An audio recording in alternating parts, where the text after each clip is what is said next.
মাননীয় প্রধানমন্ত্রী প্রত্যন্ত টুঙ্গিপাড়ার রেণুকে 1950-এর দশকে আমরা দেখি একজন সাহসী পরিণত নারীতে রূপান্তরিত হতে। এই যে রূপান্তর, এই যে পরিবর্তন, এটা কি করে সম্ভব হলো? মা ছোটবেলা বাবাকে হারায়, মাকে হারান। আমার দাদা দাদির কাছেই তিনি বড় হন। ও ছোটবেলা বিয়েও হয়ে যায়। তবে গ্রামের পরিবেশে উনি মানুষ হলেও ওনার লেখাপড়ার প্রতি প্রচণ্ড আগ্রহ ছিল। আর সেই যুগে তো মেয়েদের স্কুলে যাওয়া সম্ভব ছিল না, কিন্তু আমাদের বাড়িতে আবার পড়াশোনার চর্চাটা ছিল। বাড়িতেই মাস্টার রেখে পড়ানো হতো মেয়েদের জন্য, ছেলেরা বাইরে স্কুলে যেতে পারতো। ওনার শিক্ষাটা আসলে আমার আব্বার কাছ থেকে পাওয়া, এবং আমার বাবা যে আদর্শ নিয়ে চলতেন, তিনি এই দেশের মানুষের জন্য নিজের জীবনকে উৎসর্গ করেছেন। তিনি দেশের মানুষকে ভালোবাসতেন, মানুষের জন্য কাজ করতে চাইতেন, মানুষের কল্যাণ চাইতেন। এই জিনিসটা আমি বলবো যে আমার মা খুব ভালোভাবে উপলব্ধি করতে পেরেছিলেন। যে বছরের পর বছর আমার বাবা জেলে থাকতেন, তখন আমার মা কিন্তু কখনো তাকে তার কাজ বন্ধ করতে বলেননি, উৎসাহ দিতেন। উনি ওনার যে সম্পত্তি, আমার মায়ের যে সম্পত্তি উনি পৈতৃক সূত্রে পান, তার দাদার যে সমস্ত দিয়ে যান, বেশ অনেক সম্পত্তি, তার থেকে যে বাৎসরিক আয় হতো, সমস্ত টাকা পয়সা উনি কিন্তু আমার আব্বার হাতেই তুলে দিতেন। তার ভিতরে এই যে স্বামীর কর্মক্ষেত্রটাকে গ্রহণ করে নেওয়া, উপলব্ধি করা, বোঝা, এবং বাংলাদেশের যে দরিদ্র মানুষগুলির জন্যই যে তার কাজ করছেন, সেটাকে তিনি খুব ভালোভাবে নিয়েছিলেন। আর এই নিয়েছিলেন বলেই আমি মনে করি যে তার ভিতরে এই দেশপ্রেম, মানুষের প্রতি কর্তব্যবোধ বা স্বামীর কাজকে গ্রহণ করে নিয়ে সেটাকে সফল করার দিকে যে মানসিকতাটা তার ধীরে ধীরে গড়ে ওঠে, সেটাই তাকে পরিপক্কতা এনে দেয়, এটাই আমার বিশ্বাস। মাননীয় প্রধানমন্ত্রী 1954 সালে বঙ্গমাতা রেণু প্রথম ঢাকায় এসে সংসার পাতেন। সে সময় বঙ্গবন্ধু প্রাদেশিক মন্ত্রী পরিষদের সদস্য, কিন্তু 1 মাস না যেতেই মন্ত্রিসভা ভেঙে দেওয়া হয় এবং বঙ্গবন্ধুকে গ্রেপ্তার করা হয়। বঙ্গমাতা রেণু তখন একেবারেই একা, ঢাকায় নতুন। বঙ্গবন্ধু তাকে টুঙ্গিপাড়ায় চলে যেতে বললেন, কিন্তু তিনি গেলেন না।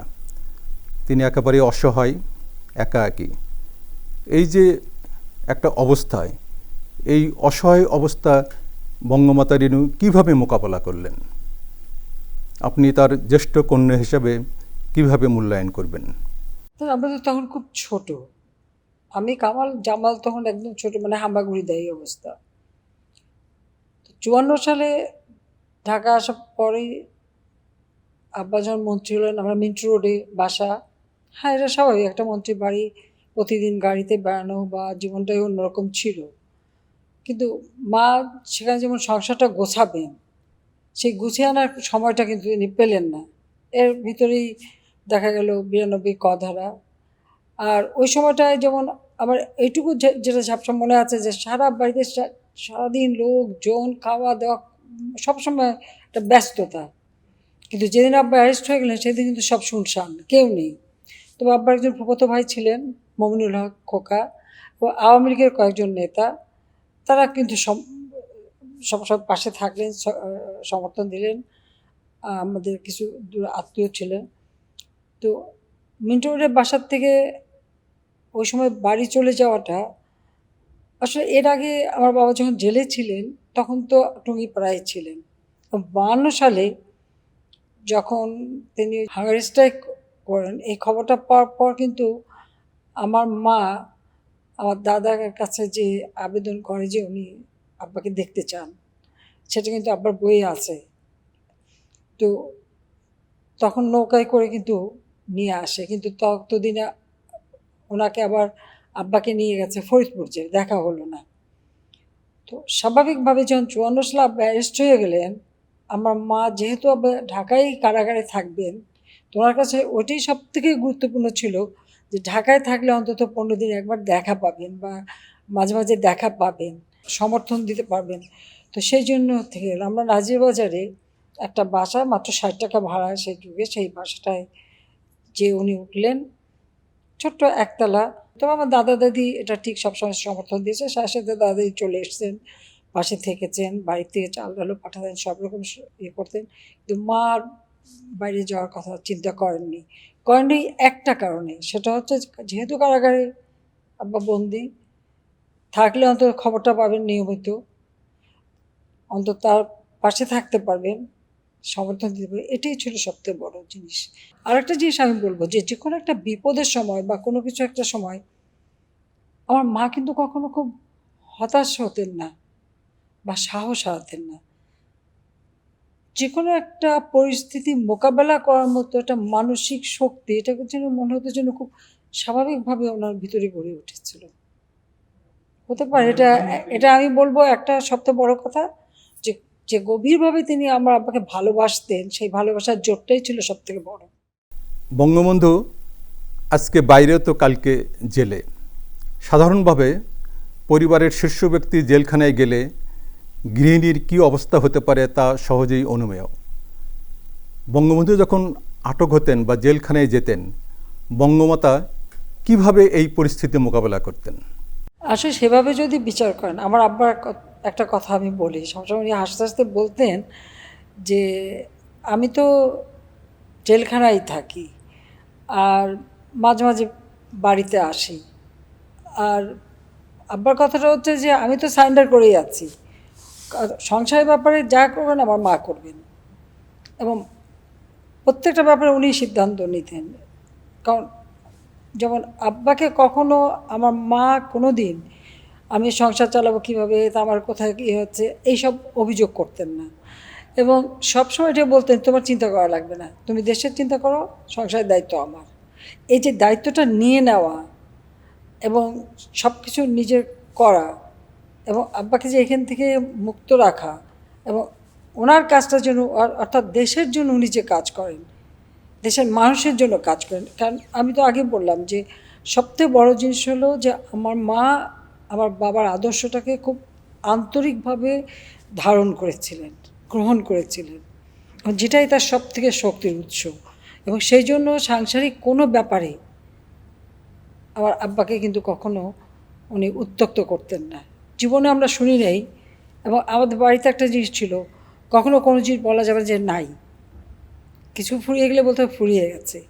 এবং আমার মা কিন্তু কখনো যে নিজের দৈন্যটাকে প্রকাশ করা বা বলা বা হাউতাশ করা, এই হাউতাশ ওনার মাঝে ছিল না। একটা অদম্য সাহস ছিল, সবসময় একটা সাহস ছিল।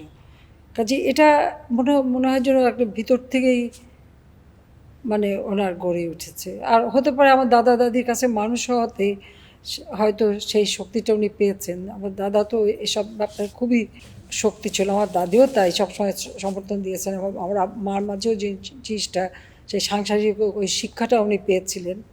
এই জিনিসটাতে আমি বলবো যে আমার কোনো দিনই মানে আব্বার কাছ থেকে মানে একটা হতাশা আব্বাকে জানানো, বরং কারাগারেও যতবার যেতেন বলতে তোমার ভাবতে হবে না, তোমার এই দুশ্চিন্তা করতে, আমি সব ঠিক করে নেব।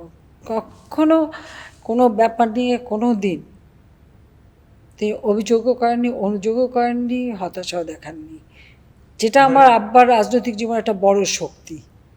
বঙ্গমাতা রেণু ছিলেন তীক্ষ্ণ এবং প্রখর বুদ্ধিমতী নারী। তার রাজনৈতিক প্রজ্ঞা ছিল প্রশ্নাতীত। আমরা যদি 1968 সালের ঘটনা বলি এবং 1971 সালের 7ই মার্চের ঘটনাবলী দেখি, আমরা তার প্রমাণ পাই। আপনি এসব ঘটনাবলীর সাক্ষী, এ প্রসঙ্গে আমাদের কিছু বলুন।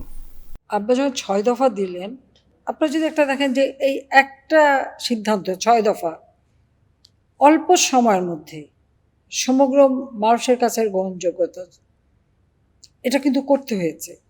কারণ ফেব্রুয়ারি মাসে উনি 6 দফা দিলেন, তারপর হাতে সময় পেলেন কয় মাস, শুধু মার্চ এপ্রিল মেতে কিন্তু উনি অ্যারেস্ট হয়ে গেলেন।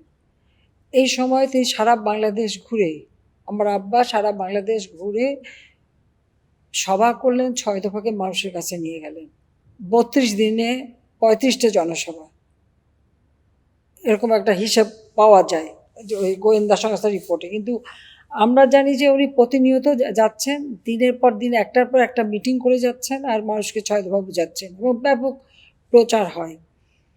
তারপরে গ্রেপ্তার হয়ে গেলেন এবং এই গ্রেপ্তার হওয়ার পর থেকে সবসময় মা দায়িত্ব নিলেন, পুরো হাল ধরলেন। 7ই জুনের হরতালটা তার করা, তিনি নিজে সমস্ত ঘুরে ঘুরে একদম মানে তখনকার ইন্টেলিজেন্সের চোখ বাঁচিয়ে, সবথেকে বড় গেরিলা তো আমার মা ছিলেন, ইন্টেলিজেন্সের চোখ বাঁচিয়ে তিনি কিন্তু সবার সঙ্গে দেখা করেছেন, সবার সঙ্গে কথা বলেছেন। এমনকি এই যে আমরা এসবির যে রিপোর্টটা বের করলাম, আইবির ইন্টেলিজেন্স ব্রাঞ্চের যে রিপোর্ট, সেখানে ওনার বিরুদ্ধে কিছু লিখতে পারেনি, কারণ তারা বুঝতে পারে।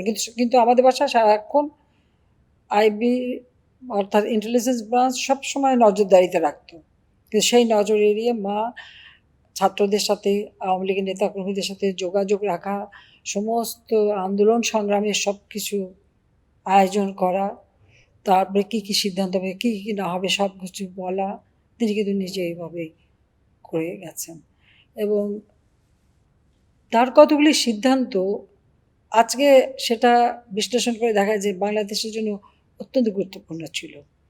কারণ যখন যে প্যারোলে সমস্ত আগরতলার মামলা যখন চলছে, আইয়ুব খান আলোচনা করতে চাইলো, কারণ তার আন্দোলন একটা উত্তাল তরঙ্গে আন্দোলন, সেখানে গণ অভ্যুত্থান হয়ে গেছে, সেই সময় চাচ্ছিল একটা আলোচনার নামে ওটা একটা প্রহসন করতে চেয়েছিল। আমাদের অনেক নেতারাই তো তখন প্যারোলে যাওয়ার পক্ষে ছিলেন, আমার মা কিন্তু না। তিনি বলছেন না, প্যারোলে যাবে কেন, জনগণ তো সাথে আছে, মামলা প্রত্যাহার করলেই কেবল যাবে। এবং আপনি দেখেন তার যে সিদ্ধান্ত সেটা কিন্তু কার্যকর হলো। আইয়ুব খান বাধ্য হলো 21শে ফেব্রুয়ারি, কিন্তু মামলাটা প্রত্যাহার করলো 22শে ফেব্রুয়ারি। বঙ্গবন্ধু শেখ মুজিবকে মুক্তি দিল এবং সমস্ত যারা আসামি ছিল, শুধু সার্জেন্ট জহুরুল হককে মেরে ফেলেছিল, বাকি 33 জন সবাই কিন্তু মুক্তি পেলেন।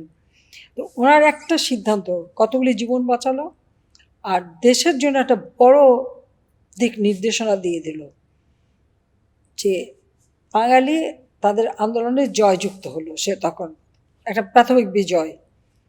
তারপরে তো নির্বাচন, এবং 7ই মার্চের ভাষণের সময়ও অনেকেই তো অনেক মতামত, কেউ তো এটাও বলছে যে সব মানুষ আসবে, আজকেই ঘোষণা দিতে হবে। শুধু আমার মা বলছিলেন যে সারাটা জীবন তুমি কাজ করেছো এই দেশের মানুষের জন্য, কারো কথা শুনতে হবে না, তোমার মনের যে কথা আছে সেইটুকু বলবা। আরও অনেক কথা, আমি নিজে ওখানে ছিলাম, আরও অনেক, কিন্তু এইটুকু হলো মূল কথা, যে তোমার মনের যে কথাটা আছে তুমি শুধু সেই কথাটা জনগণকে বলবা। ঠিক তাই হলো, সেই কথাটাই কিন্তু আজকে সারা বিশ্ব ঐতিহ্যে স্থান পেয়ে গেছে। তো আমাদের দেশের স্বাধীনতা সংগ্রাম, মুক্তির সংগ্রাম, সমস্ত সংগ্রামে আমার মা বিভিন্ন সময় যে সমস্ত সিদ্ধান্তগুলি দিয়েছে সেটাই কিন্তু মানে সেটাই বাস্তব এবং সেটাই সাফল্য এনে দিয়েছে, এটা বাস্তব কথা। তবে আমি বলবো যে এখানে হয়তো নিজে তার আনুষ্ঠানিক পড়াশোনা ছিল না, কিন্তু পড়াশোনার প্রতি যেমন আগ্রহ ছিল, আর আমাদের বাড়িতে তো বই পড়ার একটা সবসময় নিয়মই ছিল। যেমন বার্ট্রান্ড রাসেলের ফিলসফি বই আব্বা পড়ে পড়ে বাংলা করে করে মাকে সবসময় শোনাতেন। আব্বার প্রিয় অনেক লেখক, সেগুলি যখনই পড়তেন ভালো কিছু হলে উনি সেই গল্প শোনাতেন। আর আমার মা নিজেও প্রচুর বই পড়তেন। আমাদের তো বই কেনা, ওনার নিজেরই একটা হবি ছিল বই কেনা।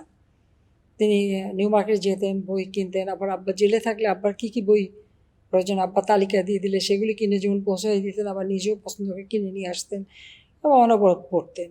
এই যে মানে নিজের একটা অদম্য আগ্রহ জানা শেখার, আর বাংলাদেশের পলিটিক্সটাকে উনি খুব ভালোভাবে অনুধাবন করতে পেরেছিলেন। মানুষের চাহিদা, মানুষ কি চায়, মানুষের কি আকাঙ্ক্ষা, সেটা কিন্তু খুব ভালো বুঝতেন। একটা জিনিস সুবিধা ছিল যে যেহেতু গ্রামী মানুষ, ঢাকা শহরে থাকছেন, আবার প্রতি বছর গ্রামে যাচ্ছেন, এই যে মানুষের সঙ্গে যেটা সংযোগ, এটাই কিন্তু ওনাকে অনেক শিক্ষা দিয়েছে। মাননীয় প্রধানমন্ত্রী বঙ্গমাতা রেণু ছিলেন একদিকে প্রধানমন্ত্রীর সহধর্মিণী, অন্যদিকে রাষ্ট্রপতির সহধর্মিণী। তার জীবনযাপন প্রণালী কেমন ছিল? আমাদের জীবনটাই তো আমার মার নির্দেশে তৈরি। আমরা তো এটাই শিখেছি যে সাদাসিধেভাবে চলতে হবে। আর এটা তো আমার আব্বার নিজেরই কথা ছিল।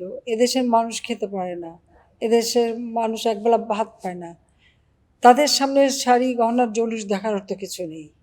তো রাষ্ট্রপতি হোক আর প্রধানমন্ত্রী হোক, যখনই যেটা হয়েছেন মা তো পরিবর্তন হতে দেননি। বলতে যে আমরা মধ্যবিত্ত পরিবার, আমরা ওইভাবেই চলবো। এবং এই বড় বাড়িতে কখনো আসতে চাননি। আসতে চান এই জন্য যে না, আমার ছেলে মেয়ের নজর খারাপ হয়ে যাবে, অভ্যাস খারাপ হয়ে যাবে। আর এটা তো কয়েকদিনের ব্যাপার, কিন্তু তাদেরকে তাদের মতো তো চলতে হবে, শিখতে হবে, জানতে হবে। তো ওনার জীবনযাত্রা সবসময় আগেও যেমন ছিল, পরেও তাই, একই রকম। খাওয়া দাওয়া, চলাফেরা, কাপড় চোপড় সব কিছুতে একভাবেই চলছেন। যে প্রধানমন্ত্রী হয়ে গেছে তারপরটা কিছু হয়ে যাবে সেটা কিন্তু না, সেটা কখনো চিন্তা করেননি। কারণ দেশের মানুষের জন্য কাজ করছেন, ওটাই ছিল সব থেকে বড় কথা। ওটাই তিনি বলতেন, মা আব্বাকেও সেই কথা বলতেন। একটা প্রবাদ আছে, behind every successful man there stands a woman. এই প্রবাদ বাক্যটি বঙ্গবন্ধু শেখ মুজিবের বেলায় কতটুকু প্রযোজ্য? এটা তো কবি নজরুলও বলে গেছেন যে বিশ্বে যা কিছু মহান সৃষ্টি চিরকল্যাণকার, অর্ধেক তা আনিয়েছেন আর অর্ধেক তার নয়। তো এটাই তো বাস্তবতা। কারণ আমার মা যদি ওভাবে সব কিছু ত্যাগ স্বীকার করে আমার বাবার পাশে না দাঁড়াতেন, আর যদি আজকে এটা চাই ওটা চাই ওটা চাই বলে ওনাকে উত্ত্যক্ত করতেন, তাহলে হয়তো কেমন হতো আমি বলতে পারি না। হয়তো আমার বাবা বা এই যে দেশের মানুষের জন্য কাজ সম্পূর্ণ মন প্রাণ ঢেলে যে করতে পেরেছেন, এত বড় ত্যাগ স্বীকার করতে পেরেছে, সেটা হয়তো করতে নাও পারতেন বা বাধা আসতো। কাজেই এটা আমি বলবো যে আমি আগেই বলছি যে যেহেতু আমার বাবার আদর্শটাকে তিনি গ্রহণ করেছেন এবং সেইভাবে নিজের জীবনটাকেও তিনি তৈরি করেছেন এবং ওইভাবেই তিনি প্রত্যেকটা কাজ করেছেন এবং সবসময় প্রেরণা দিয়েছেন এবং বলেছেন সবসময় যে এই যে কারাগারে যখন তখনও বলছেন, তোমার তো কেন চিন্তা করতে হবে না, সংসার নিয়ে তোমার ভাবতে হবে না, আমি দেখবো। একটা মিটিং হবে, আওয়ামী লীগের মিটিং, তো সেই সময় তো জায়গাটাকে এত বেশি পাওয়া যেত না, অত ডেকোরেটরও ছিল না বা করাও সম্ভব ছিল না। আমাদের বাসায় বসার ঘরে মিটিং হবে, আমার মা বসে গেলেন, কাপড় সেই সেতে থান কাপড় নিয়ে এসে নিজে, আমার একটা ইলেকট্রিক মেশিন ছিল, এটা আব্বা নিয়ে এসেছিলেন, সেলাই মেশিন। মা সেটা দিয়ে বড় বড় চাদরগুলি সেলাইগুলি সেলাই করে ফেললেন নিজেই। ওই যে দস্তখত বিছানো, সেগুলি বিছানো নিজে হাতে সেলাই করতেন।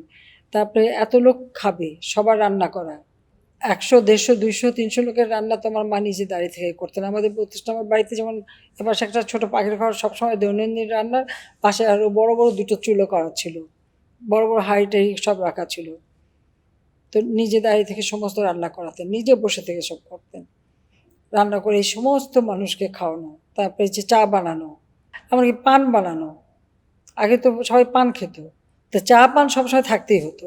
আসলে আমার আব্বা এগুলো কিছুই জানতেন না, বুঝতেন না, কিন্তু আমার মা কিন্তু সব নিজে এভাবে করতেন। মিটিংয়ে সমস্ত মানুষকে খাওয়ানো দাওয়ানো, তাদের আতিথেয়তা, সব কিছু, যত লোক আসছে সব কিন্তু তিনি করে যেতেন।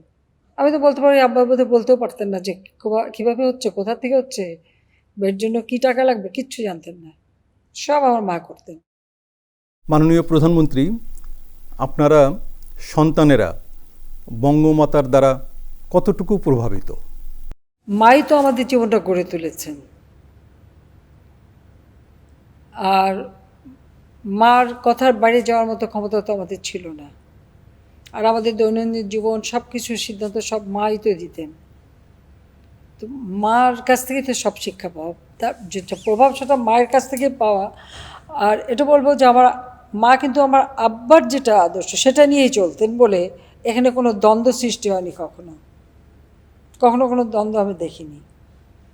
বরং আমরা মাঝে মাঝে বলতাম যে মা মানে আব্বার যেটা চান মা সেটা ভালো বুঝেন, আর মা কী চান আব্বাও সেটা ভালো বুঝেন। কাজে আমাদের সিদ্ধান্তগুলি যখন মা নিতেন, আব্বার যে তার বাইরে যাবে বা আব্বা কোনো সিদ্ধান্ত নিলে মা তার বাড়ি যাবে, এরকম কিন্তু কোনো ঘটনা কখনো ঘটেনি। মাঝে মাঝে আব্বা ঠাট্টা করে বলতেন যে আমি তো এক জায়গায় সারেন্ডার করে বসে আছি, আমি গুলিরে ভয় পাই না, বোমারে ভয় পাই না, আমি পুলিশ কোনো কিছু ভয় পাই না, তবে দুইটা চোখরে আমি ভয় পাই। বলছে এটাই কিন্তু উনি মাঝে মাঝে ঠাট্টা করে বলতেন যে আমি দুইটা চোখরে ভয় পাই, মানে মার কথা বলতেন ঠাট্টা করে। ওনার কথা ছিল রেনু যেটা বলবে সেটা, সংসারের ব্যাপারে বা আমাদের ছেলে মেয়েদের ব্যাপারে যে সিদ্ধান্ত মা নেবেন আব্বা সেটা। আর মার কাছ থেকে তো ধমক খাওয়া, মার খাওয়া সব কিছু তো মার, আদর খাওয়া সবই তো। আর আব্বা যতক্ষণ থাকতেন ততক্ষণ তো আমাদের মানে আনন্দের সীমা থাকতো না। আর আব্বা তো ওই অল্প সময়টা আমাদেরকে এত আদর করতেন, এত আদর করতেন যে কেউ কল্পনা করতে পারবে না। আর আমাদের তো ওই যে ঘুম থেকে সবাই ঘুম থেকে উঠেই আব্বার বিছনার মধ্যে যে সব আড্ডা দেওয়া, চা খাওয়া, পেপার পড়া, আলোচনা করা, কথা বলা, ব্যাস। আবার উনি খুব সময় মেনে চলতেন, একদম দুপুরবেলা এতটা সময় উনি আসবেন অফিস থেকে, আমাদের খেতে হবে সবাই একসাথে, সবার গোসল টোসল করে রেডিও থাকতে হবে ঠিক ওই টাইম মতো। তো এরকম একটা মানে জীবনের ডিসিপ্লিন রাখা বা সব সুন্দর করে সাজিয়ে গুছিয়ে সংসারটাও যেমন করা, আবার আব্বা বর্তমানে পার্টি চালানো, আন্দোলন সংগ্রাম করা, সবই আমার মা করে গেছেন। আজকে 8ই আগস্ট বঙ্গমাতা রেনুর শুভ জন্মদিন। এই মহিয়সী নারীর শুভ জন্মদিন উপলক্ষে মাননীয় প্রধানমন্ত্রী দেশবাসীর উদ্দেশ্যে কিছু বলুন। আমি দেশবাসীর কাছে দোয়া চাইবো আমার মার জন্য। আর একটা কথা বলবো, যেভাবে আমার বাবা এই দেশের মানুষের জন্য তার জীবনটাকে ত্যাগ স্বীকার করে গেছেন, আমার মাও কিন্তু একইভাবে। 15ই আগস্ট যখন আমার আব্বাকে হত্যা করলো, যে মুহূর্তে মা জানতে পারলেন, খুনিরা, আমি শুনেছি এটা, যে একবার বলছিল যে আপনি আমাদের সাথে চলেন, আমার মা তা এই খুনিদের কাছে প্রাণ ভিক্ষা চাননি। আমার মা সোজা বলে দিয়েছিলেন যে ওনাকে যখন হত্যা করেছে আমাকে হত্যা করো, আমি ওনাকে ছেড়ে কোথাও যাব না, তোমরা কী করবো করো, আমি যাব না। এই যে সাহসটা উনি দেখিয়েছিলেন, সাধারণত ওইরকম অবস্থায় চারিদিকে গোলাগুলি, নিজের স্বামীকে হত্যা করে ফেলে রেখেছে, এ সময় মানুষ কিন্তু জীবন ভিক্ষা চায়, কিন্তু আমার মা জীবন ভিক্ষা চায়নি, আমার মা বুক পেতে দিয়েছিল।